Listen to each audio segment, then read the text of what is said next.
पहाड़ों की रानी मसूरी प्राकृतिक रूप से जितनी खूबसूरत है उतना ही गौरवशाली इसका इतिहास है। अंग्रेजों का बसाया ये हिल स्टेशन अपने दामन में 200 साल पुरानी यादें संजोए हुए है।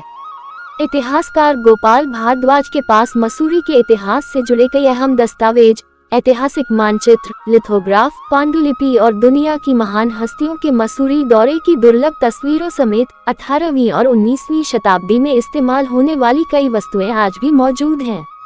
गोपाल भारद्वाज ने बताया कि उनके पास 1814 में गोरखा अंग्रेज युद्ध में इस्तेमाल किया गया तोप का गोला आज भी मौजूद है।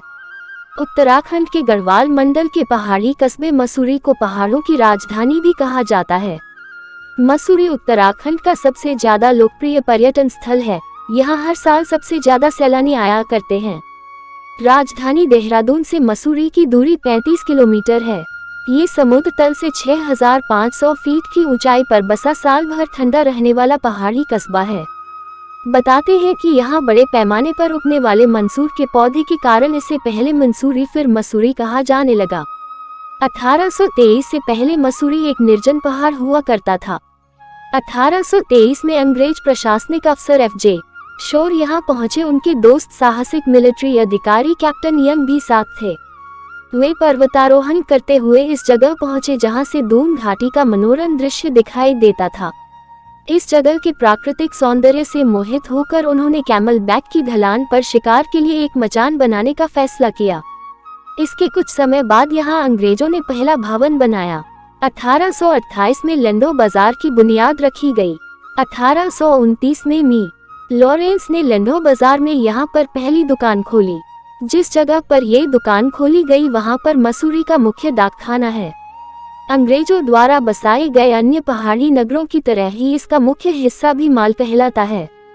पहले यह माल रोड पिक्चर पैलेस से पब्लिक लाइब्रेरी तक हुआ करता था। ब्रिटिश भारत की माल रोड में भी भारतीय और कुत्तों को प्रवेश की अनुमति नहीं का बोर्ड लगा रहता था। कहते हैं कि मोतीलाल नेहरू अपने मसूरी प्रवास में रोज इस नियम को भंग किया करते थे। 1832 में भारत सरकार के सर्वेयर सर जॉर्ज एवरेस्ट ने यहाँ पर ट्रिग्नोमेट्रिकल सर्वे का दफ्तर बनाया गया। जॉन मैकिनन ने यहाँ पर मसूरी सेमिनरी के नाम से पहला पब्लिक स्कूल स्थापित किया। 1890 में हरिद्वार देहरादून रेल मार्ग का निर्माण हुआ। इसके बाद मसूरी की लोकप्रियता बढ़ती गई। 1901 में यहाँ 4471 की कुल आबादी का 78% ब्रिटिश हुआ करते थे। 1926 से 31 के बीच मसूरी तक पक्की सड़क पहुंचा दी गई। इसके बाद यहाँ तेजी से बसासत बढ़ने लगी। आजाद भारत में 1959 में राष्ट्रीय प्रशासनिक अकादमी की स्थापना यहाँ पर की गई। 1970 में लाइब्रेरी बाजार से गनहिल तक रोपवे का निर्माण किया गया। तिब्बत की पहली निर्वासित सरकार भी मसूरी में ही बनाई गई थी, जिसे बाद में हिमाचल प्रदेश स्थानांतरित कर दिया गया। आज मसूरी एक पर्यटन स्थल के तौर पर पूरी दुनिया में जाना जाता है। कुलरी बाजार, लंडो बाजार, लाइब्रेरी बाजार यहाँ के प्रमुख बाजार हैं।